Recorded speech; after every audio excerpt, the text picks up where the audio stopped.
This episode of Chrisley Confessions 2.0 is brought to you by Booking.com. Booking.com offers a wide array of hotels and vacation rentals across the U.S., so you can find exactly what you're looking for. There's something for everyone, even those who are impossible to please. Find exactly what you're booking for. Booking.com. Book today on the site or in the app.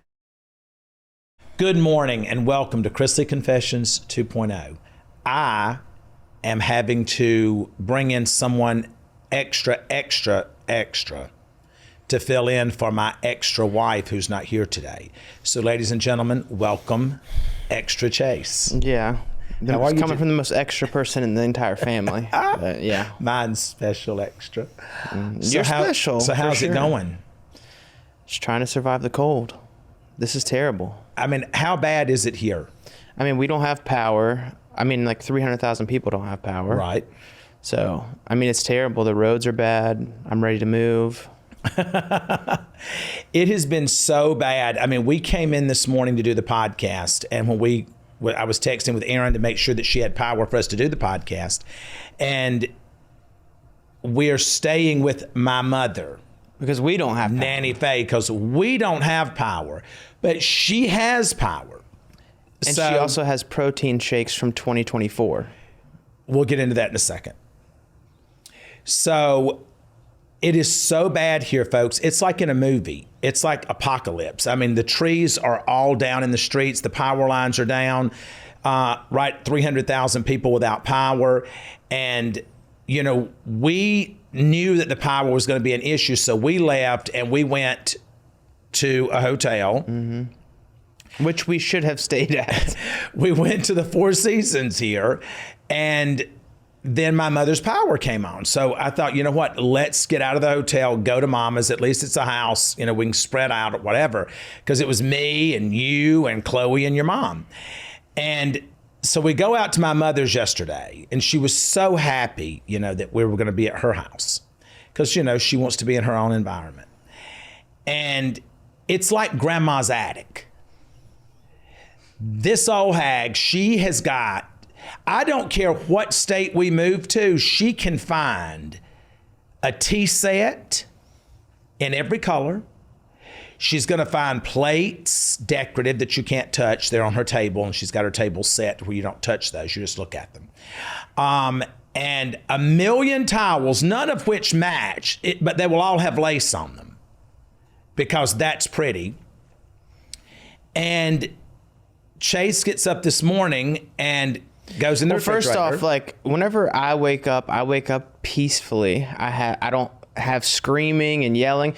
I wake up to my dad yelling, Nanny yelling, my mom just staring into the blank abyss. And I was like, oh my God, I've got to get out of here. So I go to the fridge and I'm like, there's one of the protein shakes that I drink every morning.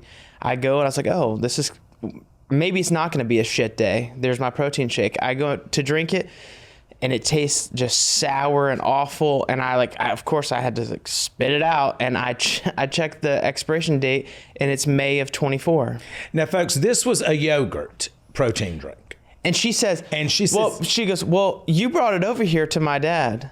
And I was like, really? Well, he was at his summer camp. In May of 24, I was a guest at the Federal Bureau of Prisons. So I could not have been involved in that. Contrary to what she says or what the former prosecutor said, I could not have been involved. And I said, Mama, she said, it doesn't say that. I took the lid off and it clearly says May 7th, 2024. Did she argue about it? 100%. And then turns around and said, well, it's yogurt anyway. She said, it's ruined when you buy it. I was like, I got to get the hell out of here. I'm getting ready to go to work for NES, clearing lines, because I'd rather do that than have to deal with the shit I'm dealing with right now. But with that being said, I am grateful that we are in a place that is warm, that we have power, and that we have protein, whatever it is that you were drinking that was ruined. And we're all safe. I mean, yeah, we are grateful for that. I'm on the verge of getting a tent and starting a fire. I was saying to you this morning as we were going down the streets, I don't remember ever being involved in an ice storm like this my entire life, except when I was 12 years old living in South Carolina, and we had a really bad ice storm there. But this is worse than you've never lived to see anything like this. No, this is your terrible. first time. Yeah. So it's bad here in Tennessee, and it's bad all over the country.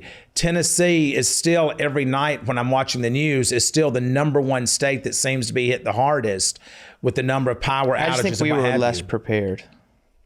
Yeah, but I mean, people's generators are not even working because the gas has been shut off because of a gas leak. So you can't prepare when you think you've got, a $70,000 generator and you can't get it cranked up because the gas lines have been shut off. So it's insane right now what's going on here. But we're all safe, like I said, and we're blessed. I was talking to my friend Dwayne this morning, who is a former, well, he's still my friend, but I met him at summer camp. And I was talking to him this morning, actually sitting here texting with him prior to this podcast, talking about how sad it is that now I'm grateful. We had one tree that had fallen. I had someone out there yesterday cleaning up the front yard, getting the tree taken down, and was grateful to be able to do that. But I got to thinking last night laying there, I was worried about having a tree cleaned up in my yard. But yet there's people that are homeless, hungry, poor health. And it's times like these that you see the disparity amongst mankind. In times of need, it is the haves and the have-nots. It is those that have money that are going to be able to get to the front of the line. It's those that have money that are going to be able to get their houses cleaned up and their damages repaired and whatever, while so many more American people are sitting on the sidelines waiting. And those things that they've always bothered me, but the older that I get, the harder it becomes for me. And I talk about that with y'all all the time, that to whom much is given, much is required, and you have to be grateful for what you have. And when you look, when we get off the exit, there's always that lady standing there, getting off of Harding Place or whatever. And you said to me a week ago, you said, that is so sad. That is so sad. And I looked at you and I said, and that is someone's child. Mm-hmm. So by the grace of God, go you and I. So if you have and you can help, then God calls on you to do that. I did want to talk a little bit about, because I get a lot of messages about you every day. I got one yesterday. He was in a foul mood yesterday, so I didn't even address it with him. But I got one yesterday about you, and you always have the haters. Always have haters. Mm-hmm. And so this hater said, "Oh, so he's clean and sober now. He's working out. He's with daddy." Basically it's a long message, and he talks about entitlement that you and our whole family has, et cetera, and that what about those that don't have the ability to go to a rehab? What about those that don't have a supporting family? Everybody's talking about weight loss injections because the results are so dramatic. They work by lowering blood sugar and reducing appetite. So what if you're looking to lose weight but not interested in painful weekly injections, especially when you hear about some of those intense side effects? That's why doctors created a weight loss supplement called Lean, and the results are remarkable. The studied ingredients in Lean have been shown to lower your blood sugar, burn fat by converting it into energy, and curb your appetite and cravings so you're not as hungry. But listen, Lean's not for the casual dieter with only a few pounds to lose. The doctors at Brickhouse Nutrition created Lean for frustrated dieters with 10 or more pounds to lose. Let's get you started with 20% off and free rush shipping so you can add Lean to your healthy diet and exercise plan. Visit TakeLean.com and enter Chrisley for your discount. That's promo code Chrisley at TakeLean.com.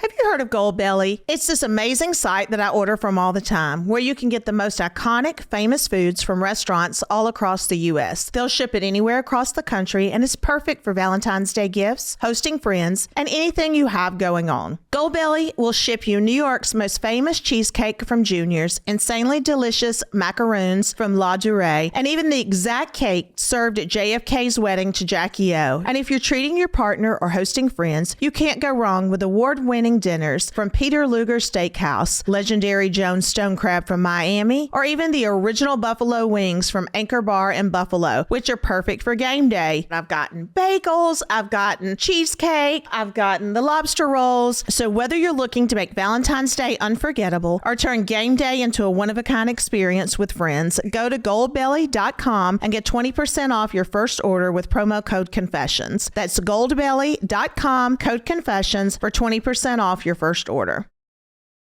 You did go to rehab. Mm-hmm. And what was the thing that you took away from that chapter of your life that got you to where you are today that would help you to respond to someone that says that? Well, I wouldn't respond to someone that says that. Okay. I mean, they're clearly just looking for a reaction, which you gave it to them. No, I didn't. Well, I mean, I'm doing it right now. Yeah, right but now. I didn't respond to them. But I mean, we are blessed. I was in the best situation I could be in, like from a financial standpoint, to be able to afford to go to a nice place and get help. I mean, there's definitely facilities that people can go to though. Mm-hmm. Like if you don't have money, are they like a nice place to go to or have the accommodations that my place had? No, but I mean, the help is still there. But I don't give a shit what somebody says. I really don't. Where are you on your path to recovery right now? What do you mean? Like, where are you emotionally on this path, on your journey to being sober and living your life and seeing things more clearly today? I mean, you have ups and downs. That doesn't stop. I mean, because that's just life. But I mean, as far as being sober, I'm not tempted to go and to drink or do anything like that. I mean, I was out with one of my friends the other night and we were in a bar and there's people drinking and doing all that, but I wasn't tempted at all. Do you think that for someone that has been sober because you've been sober now for 8 months, mm-hmm. do you think that a bar environment is something that you would recommend for someone that struggles with alcohol? I think, well, obviously not, but I mean, I think everybody's journey with it is different. Like some people cannot be around it. If you cannot be around it, definitely don't go into a bar. With me, it doesn't, I mean, I'm fine to be around it. It doesn't affect me at all. So what would you say to people that have struggled with alcoholism their entire life, mm-hmm. cannot be around it, who call bullshit when you say that you've been sober for 8 months and that... Well, I mean, I think you can look at me and tell. Well, I mean, I know because I'm with you every day. Yeah. I'm with you every day, all day, so I know. Yeah. But what do you say when people hear you say, I'm sober 8 months and I'm cool to go to a bar, I'm cool to be around drinking, I'm cool to be around my buddies who are drinking because it doesn't affect me. Mm-hmm. What do you say when they call bullshit on that? Because historically, that is not the case. Yeah, I mean... I don't know, like everybody's journey with it is different. Mm-hmm. Not everybody can do that. For me, it doesn't bother me, but I think it's because of the progress that I've made and I've seen my life like go from down here to straight up and I just don't want to do anything to jeopardize that. Right. So it doesn't bother me. And correct me if I'm wrong, don't you think that when you're able to identify why you're drinking or why you're taking drugs or whatever, that also helps? Yeah, getting to the root of the issue. Yeah. Right. Because like whenever the place that I went to, they said that it wasn't really like a drugs and alcohol problem. I had a trauma problem. Right. And I had just never addressed any of my trauma. Right. Like I just buried it down and then I started off drinking to have fun and do all that. And then once you bury enough trauma, it's going to come up eventually. Mm-hmm. And then the way I coped with it was to go and drink and do stuff. So that's just, once I got to the root of the things that were bothering me and was able to let go of a lot of trauma, just like put it to bed and be at peace with it. Mm-hmm. I didn't have anything to run from. Right. Because you started drinking early, 17? 16. 16. Yeah. 15, 16. And you kept it hidden for a while until I was like 18. Right. And that's when you and I had the first real major blow up. Yeah. And you moved out And that's when I said, you will not drink. There'll be no drugs in my house. They're not drinking. All this partying shit's not happening here. You felt like that at 18, you were free to do whatever you wanted to do. Looking back on that and on the conflict that it caused and the heartache that it caused in the family, what would you say to a young 16, 17-year-old that is starting out experimenting, drinking and whatever? What would you say to that individual about the damage that it can cause, not just physically, but emotionally and psychologically in every aspect of your life? I mean, I'd like to tell people just not to do it, but I mean, that's just not the reality that we live in. So, I mean, if you're going to do it, try to be as responsible as possible. But for me, if I could go back, I wouldn't have done it because of the heartache that it caused. And then it just sets you back so much further from like because like whenever you're drinking and or partying or abusing something, like you're not thinking right. You're not in the right headspace. So like the things that you really want, you don't even realize that when you're doing that. So where you really want to be in life, it's definitely going to hinder that, and it's going to slow that progression down. What would you say towards to people that have made statements in the press and in private messages and things that you have an entitlement, that you come from entitlement, that you come from money, that your parents have thrown money at you and that's why you're the way that you are, and that I never set proper boundaries for you? I do think boundaries is something that we as a family do need to like work on and respect from everybody. Having money was never thrown at me to fix a problem. I don't feel that way. But I mean, like, it's not like you were like an absent father that just threw money at it to fix it. That was never the case. But you always had a boundary. There was going to be no drinking in our home. I was not putting up with that. Yeah, for sure. So that was why you moved in with your grandparents at 18 years old, because we were not doing that. So there were boundaries that was in place. Well, that wasn't even really why I moved out. Why was it that you moved out? Well, me and Savannah got in that fight over that TV remote, and you took her side, and then you told me to get my shit and go. So I was like, all right. Well, folks, I had enough at that point. So at the end of the day, let's talk about boundaries, because you went to your program, and you've brought up boundaries several times, that there needs to be boundaries. But understand that when you say there needs to be boundaries, that means that other people get to have boundaries and place them too. I just said that. Not just you. I just said that. So I said everyone. Right. So what? He said everyone. So including Nanny Faye. And everyone. Okay. So what is it that you think in a family should be a proper boundary?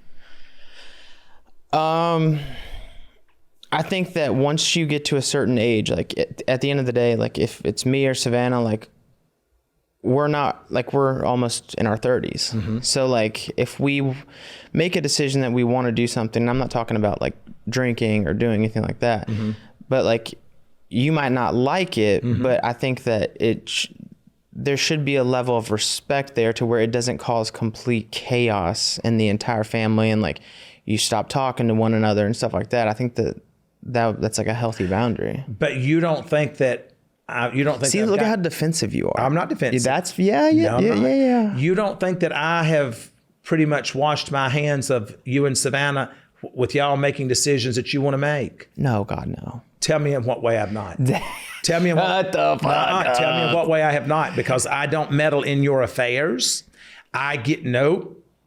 I tell you, these are the pitfalls that you are getting ready to walk through. Oh, you're a fortune teller now. Because I have done it. Y'all have done a lot more dumb shit than what I've ever done.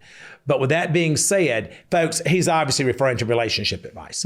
No, I appreciate the relationship advice. I do. And like, I do agree that there's certain things that maybe you can't see whenever you're in it, that you would be able to see from as a parent or like someone looking in on the situation. But at the end of the day, I don't think that there should be like an ulterior motive. Well, there is no ulterior motive when I give y'all advice, because I want you to be happy. And I have said to you, as I've said to Savannah and to the rest of my children, I don't have to lay down with them. I ain't got to wake up with them. I don't have to deal with them. That's your bed. You made it. You lay in it. But when you say boundaries, if we know that y'all are with someone or you're doing something that you shouldn't be doing, we can say, go, bust a gut and go to hell and do it. But don't bring it back to my front door. That's our boundary that we don't have to put up with.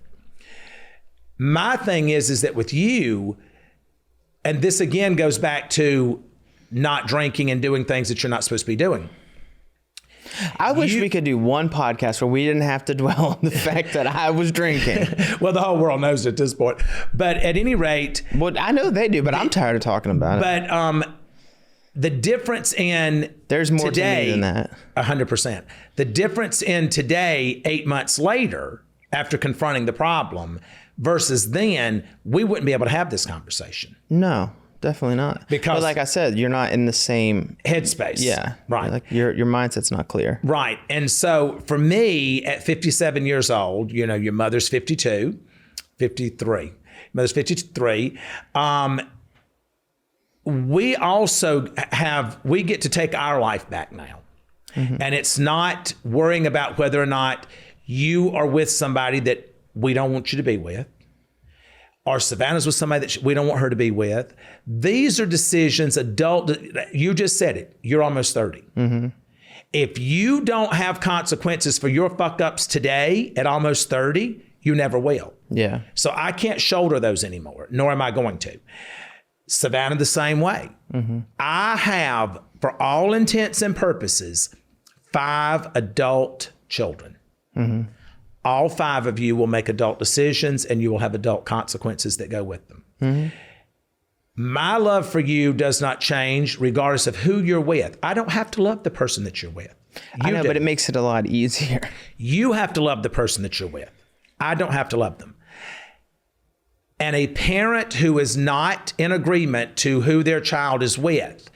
And I'm not in a relationship right now, so it's like, right. I'm just. You're having the conversation. Yeah.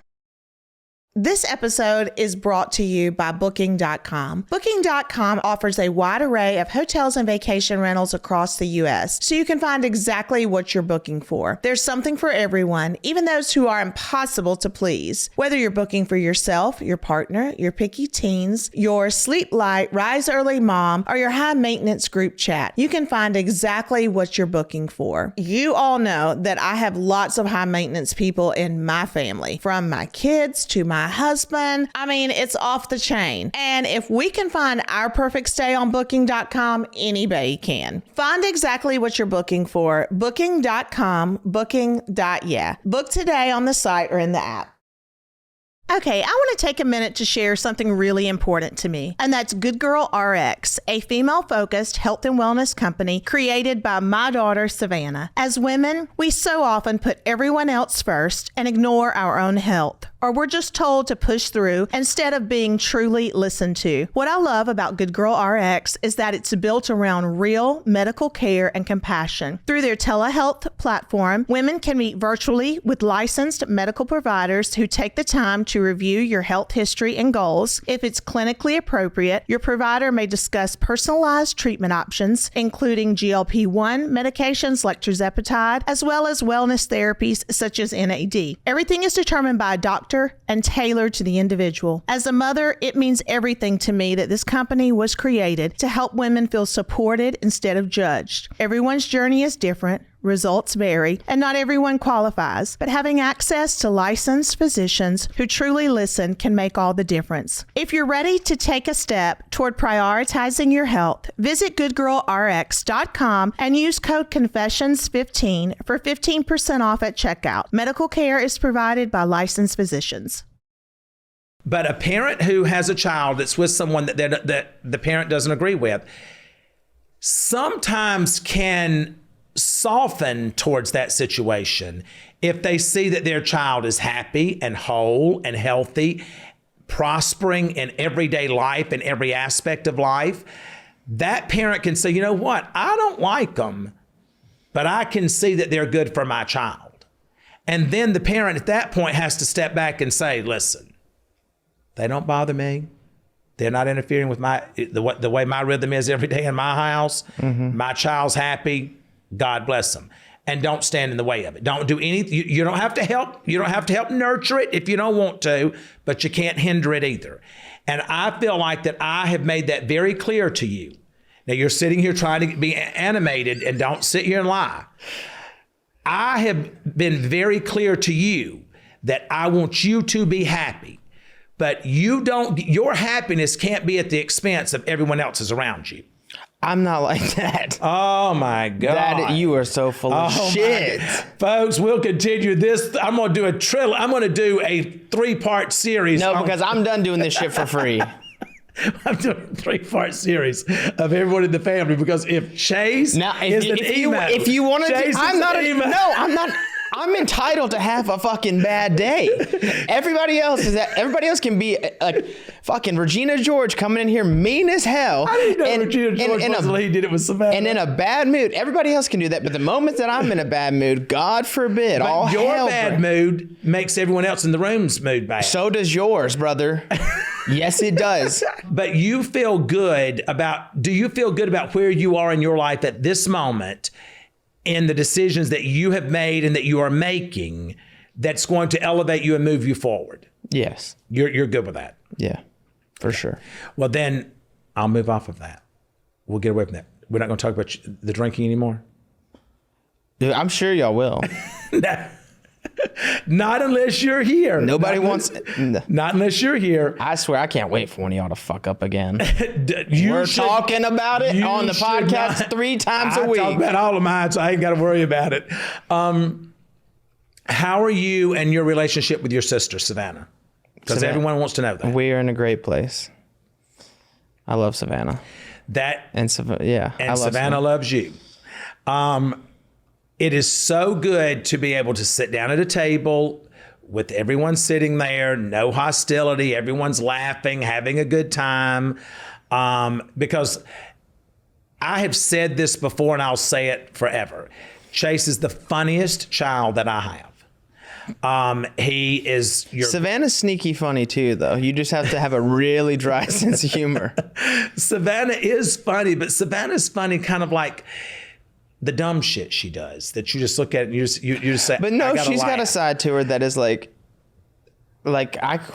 we can be in a room and somebody can say some just off the wall shit that we both know is like, did they really just say that? And I can just look at Savannah and it'll make me laugh. But watching you two together again is like the greatest gift that a parent can have. It really is. I think that's probably the best thing that I've gotten out of my sobriety. Really? Yeah. Is my relationship with Savannah. But I think that all of your relationships have gotten better. For sure. But I mean, that was definitely one of the more hindered ones. Well, because basically she had put up a wall. Yeah. There was the door was locked. She wasn't allowing you back in. Mm-hmm. You didn't experience that from anyone else in the family. No. That was the only one. Yeah. So obviously that one means more because now the door is completely wide open. And you two are together and talking and texting all day long. Mm-hmm. So that is a blessing. Yeah.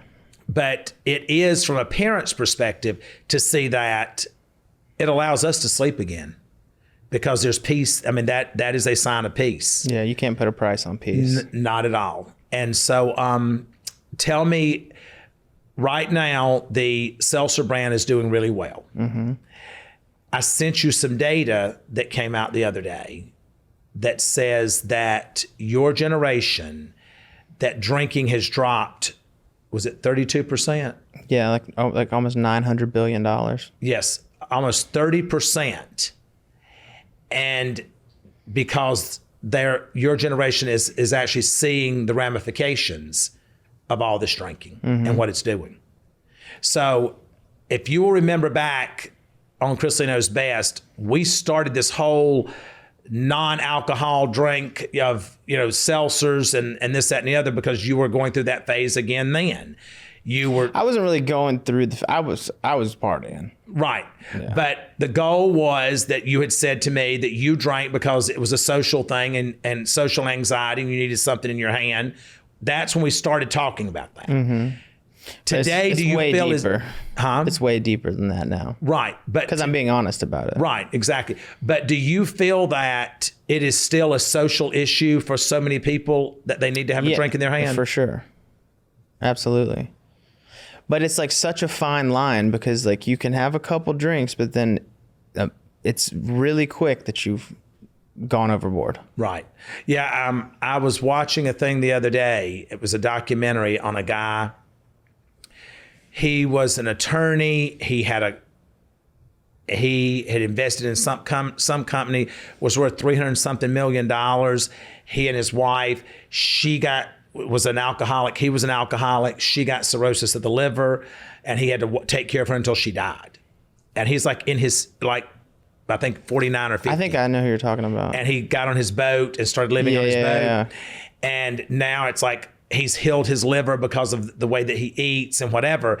And he talks about that he had everything, but that everything that he had obtained in his life, had he addressed issues that he had had from his childhood and from things that had happened to him in college, if he had sought help for those things, he would have never, he may still have his wife, he may still have his company, he may still had all the money that he made, because it was all gone now, because he had made such bad decisions because of the alcohol. So when you see things like that, how does that make you feel? I mean, I'm grateful that I haven't had to go through that. Right. But I mean, that's sad. I mean, that's really sad. But I mean, you have to thank God for the fact that he made it to the other side of it. Right. But and I do know from the things that you send me. Now listen, he can be a devout Christian in his. I am a devout Christian. His what's the things, the DMs, what's the thing, reels? Yeah. I am a devout Christian, but I will slap the shit out of someone. The reels that he sends me will literally make you think that he is Pentecostal sometimes.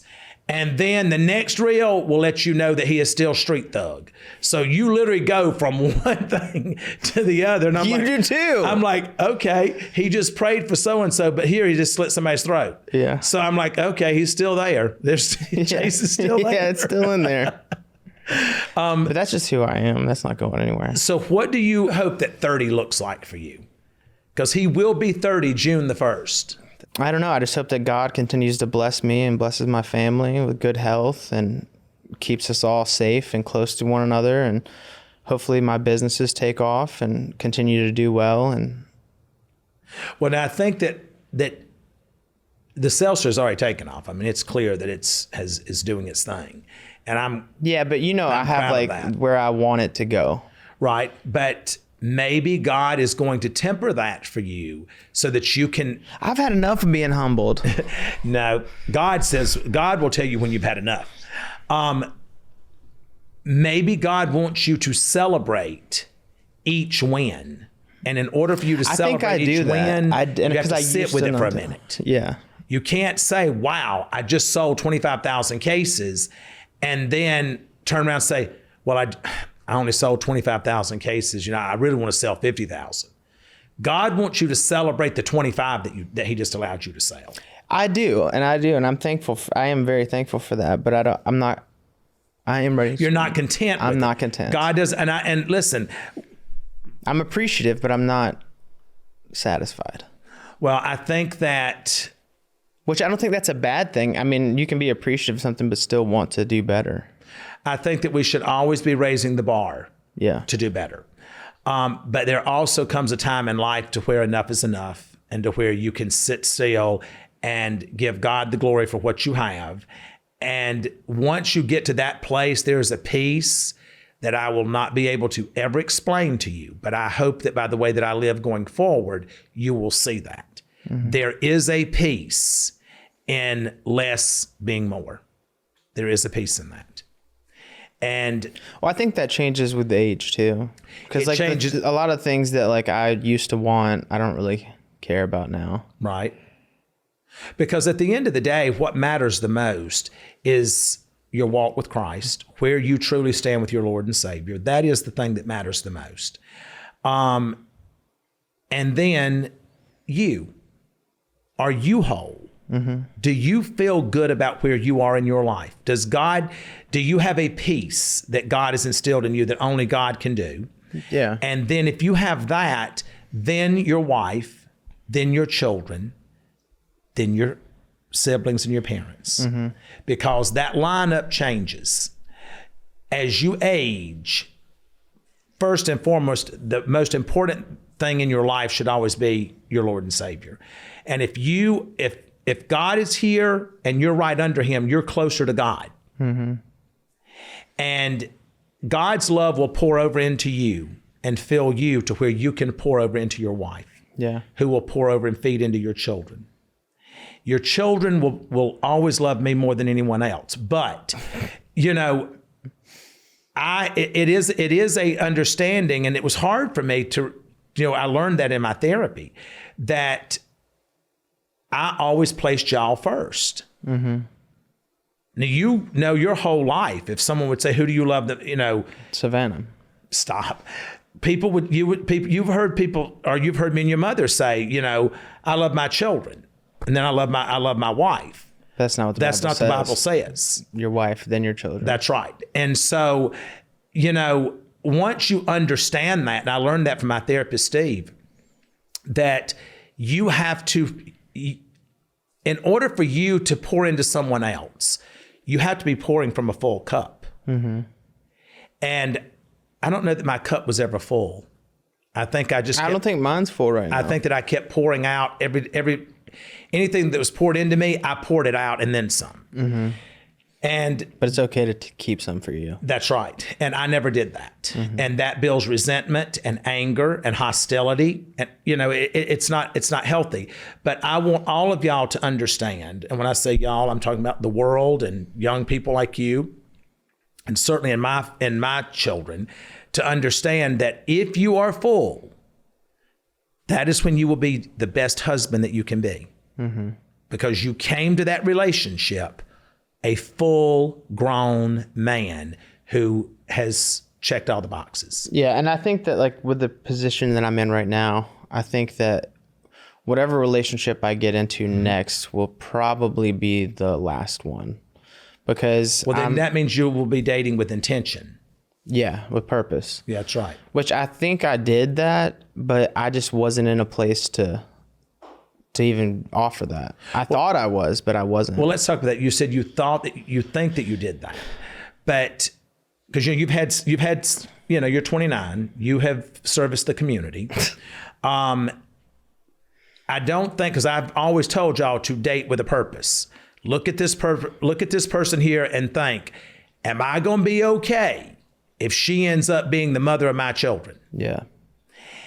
So I wouldn't say that you dated with purpose during that time, because you wasn't really clear-headed, because you were drinking and partying. That's why I said I thought I was. Right. Okay, but gotcha. I wasn't. Like, I wasn't able to even offer that, or even really, like, comprehend how deep that actually goes. Right. You know, a lot of people. But now I do. Right. Do you feel like that you made mistakes in your past relationships? Yes, for sure. Okay. And I'm definitely apologetic for those mistakes. I love that. Yeah. I love that. Because a lot of stuff was my fault. Like, and I would never take accountability for it because of just, I get ego, the state of mind I was in. I don't know. I'm just a totally different human being now.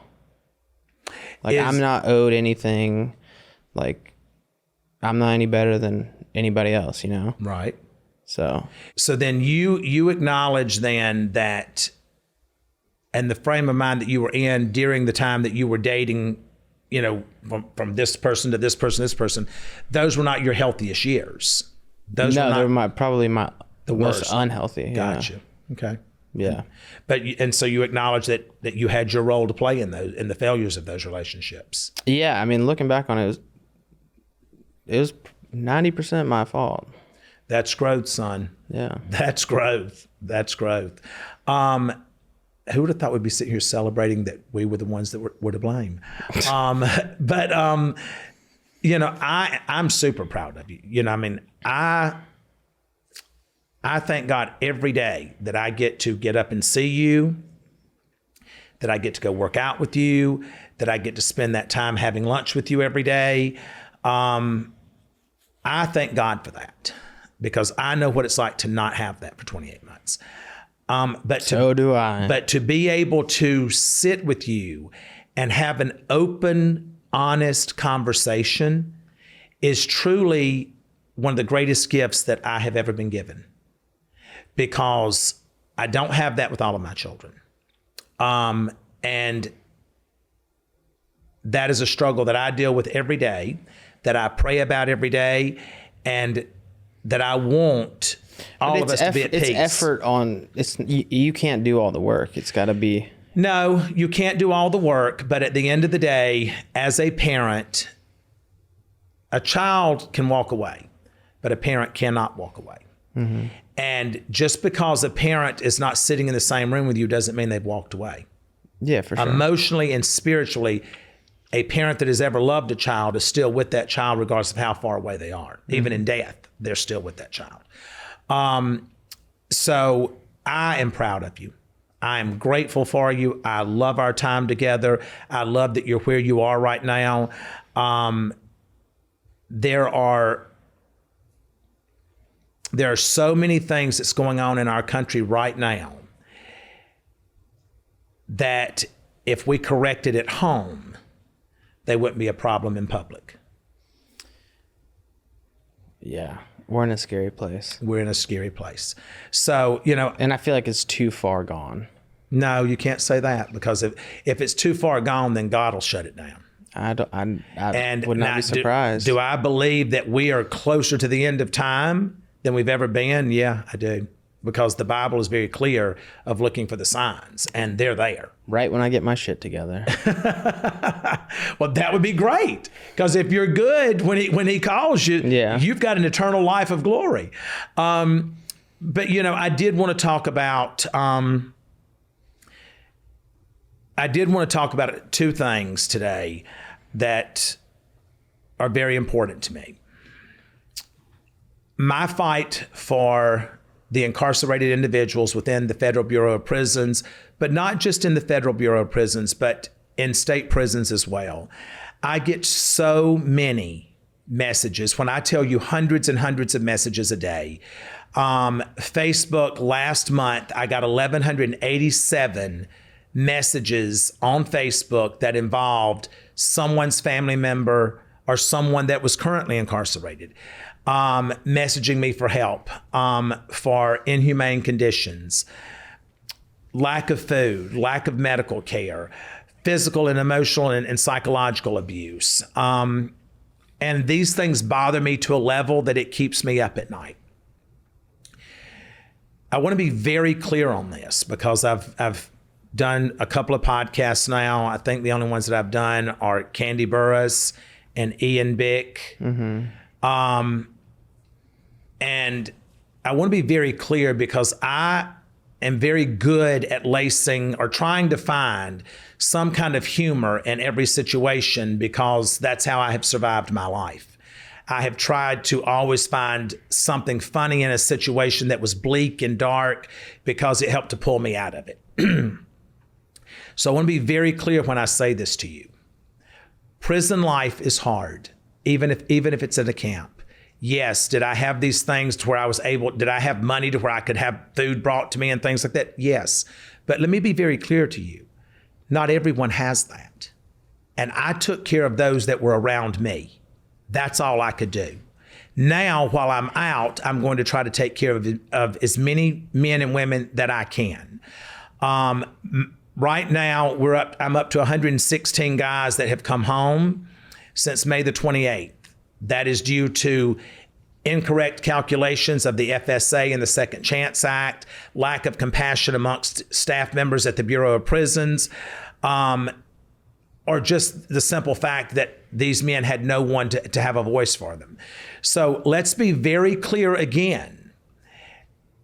You comment on these podcasts of things that I say and talk about that I did not have a tough time.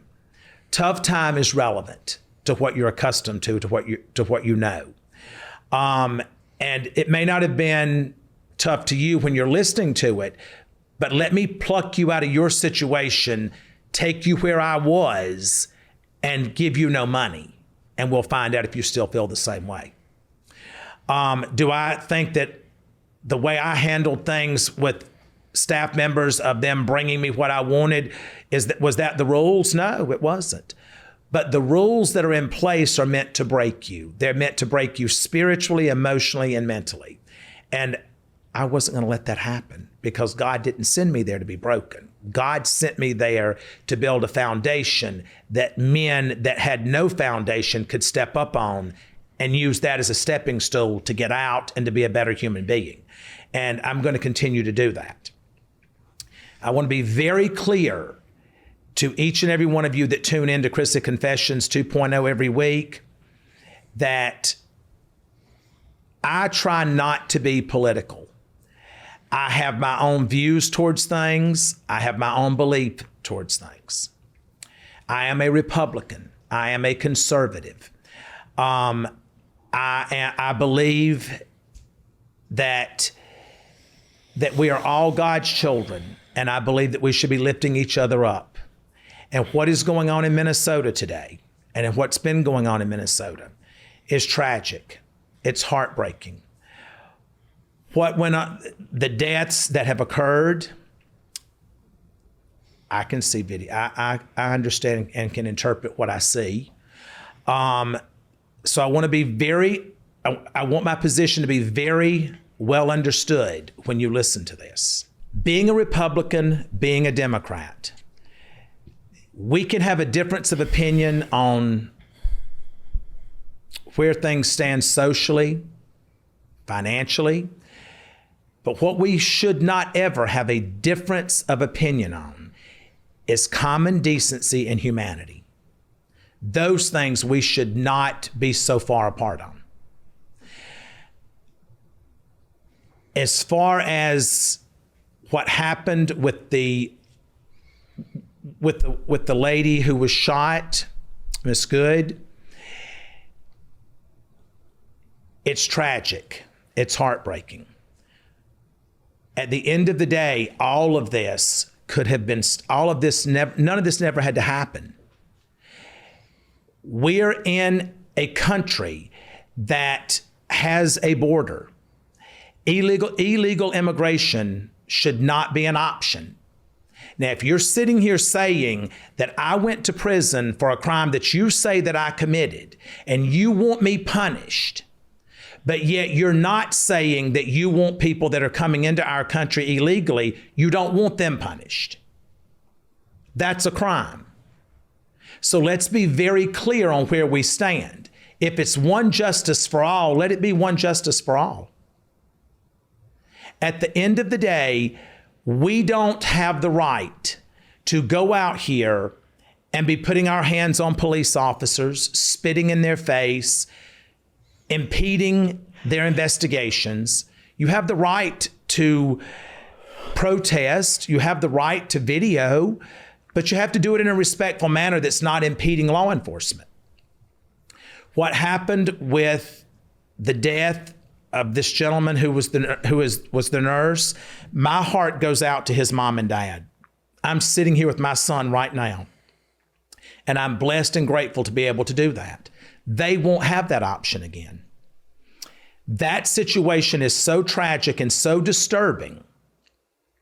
His situation did not involve a car, gearing up and placing, an ICE officer in a situation to where they don't know if they're going to be ran over or not. His situation didn't have that. I've seen the videos. And that's problematic, and we've got to deal with that. The Republican Party has to look at that situation and say, and I believe that President Trump is doing that right now based on the comments that I'm seeing in the press, that even President Trump is looking at that situation and acknowledging that there's a problem there. We should not be out here looting and burning buildings and think that that's going to get us somewhere. That gets us nowhere. We have to come together. And it's one thing to to offer a meal to someone who's here illegally or whatever, but it's not okay when you've got the kind of theft that has occurred in Minnesota that it's mind-boggling to me that you guys watching this podcast will say that I should have gone to prison for tax evasion, even though the government has now acknowledged there was no taxes owed and that I have been given a refund. But you were so gung-ho to do that, but you're not okay, but you're okay with your tax dollars to the tune of billions of dollars in Minnesota alone being stolen and funneled through illegal immigrants and sent back to countries to fund wars against your own people. Folks, stop with that shit. Call it what it is. It is what it is. The theft occurred. Tim Walz should step down. He should not be the governor of Minnesota. The mayor there in Minnesota, when I listened to him, what have they done to temper this? Now, some of you will say, well, what can they do when President Trump and the federal government is dumping ICE in there? Well, I'll tell you that. I'll tell you what they can do. This theft has been going on for years, and they turned a blind eye to it because it was corruption from the top down. And just as I've said about the Bureau of Prisons, in order to kill the snake, you got to cut the head off. The head of the snake in the state of Minnesota is Tim Walz. Fry, whatever his name is, the Attorney General. The Chief of Police just made a statement that said he doesn't care what the outcome of this shooting is. It's not going to matter because people are tired of it. That's not the way the law works. Now, I have my opinion on that shooting, and it's not favorable to ICE when I'm looking at this. But at the end of the day, whatever the verdict is, you guys made us live by it. They need to live by it too. So I want you to know that when you tune into Chrisley Confessions 2.0, you come here knowing that I'm going to be honest and open and transparent about how I feel. I genuinely love people. I want to make people laugh. I want people to feel lighthearted around me. I don't want people to feel heavy when I walk into a room. And I normally will take the heaviness out and carry it with me when I leave and process it myself. But you have to stop. We have to call it for what it is. And when we start doing that and we start looking to the left and to the right and in front of us and behind us, and we see people for not political affiliation, not because of the color of their skin, not because of where they are socioeconomically, when we start seeing people as human beings, we become a better human being ourselves. So with that being said, I'm going to get off of that one. The second one is Mr. Mosley at Tucson. You've been fucking with my people there. You have stopped, you interceded on visitations and made a young mother breastfeed in a bathroom because you would not give her a place for her to breastfeed her child in private where she could maintain a certain level of decorum and respect for herself and her child. You then sent a 60-year-old woman who was there to see her child. You made her leave because you didn't feel like her clothing was up to par for you. Now, I don't know you, Mr. Mosley, but I know just from the simple fact that you're working visitation and you work for the Bureau of Prison, you have never been on the cover of Vanity Fair. You have never been on Mr. Blackwell's best dress list. And Prada is not something you could even spell, let alone purchase. So you critiquing someone's fashion attire is hypocrisy at its finest. But just so you know, I reported you. Stop running around Tucson in that camp over there trying to figure out who got you. I got you. I reported you to Josh Smith the moment one of your own co-workers reported you to me over the abuse that you doled out at visitation. So I want you to know that I'm going to follow this through because you've now been reported to the Office of Internal Affairs. I want you terminated because you're not going to be better. Anyone that would do what you did and make these young kids not want to come see their dad because they're afraid of you, you should not be there. So Mr. Mosley, Mosley, a CO at the federal prison camp in Tucson, I want you to know that you need to be fired. You are one of the bad ones, and you should be cut loose. Anyone else, because I know y'all listen to the podcast. All of the facilities in the country listen to this podcast because you're waiting to see if I'm going to get you next. I am. Right now, though, this week belongs to Tucson and Mr. Mosley. Keep your hands off of people. Stop abusing people verbally, emotionally, and psychologically. Do your job. That means that per Billy Marshall, the director of the Bureau of Prisons, you will now handle individuals that are in the care of your custody with common decency and respect. And if you can't do that, he doesn't want you, and neither do I. So with that being said, Mr. Mosley, I'll give an update on you as it comes in, but I will not let this fall silent. I will not let you get by with it. So folks, with that being said, I'm going to go out here now and I'm going to do my best to be a better person today. We'll probably fall short a little bit later, but I'll try to climb back until I see you next week. So good luck and God bless.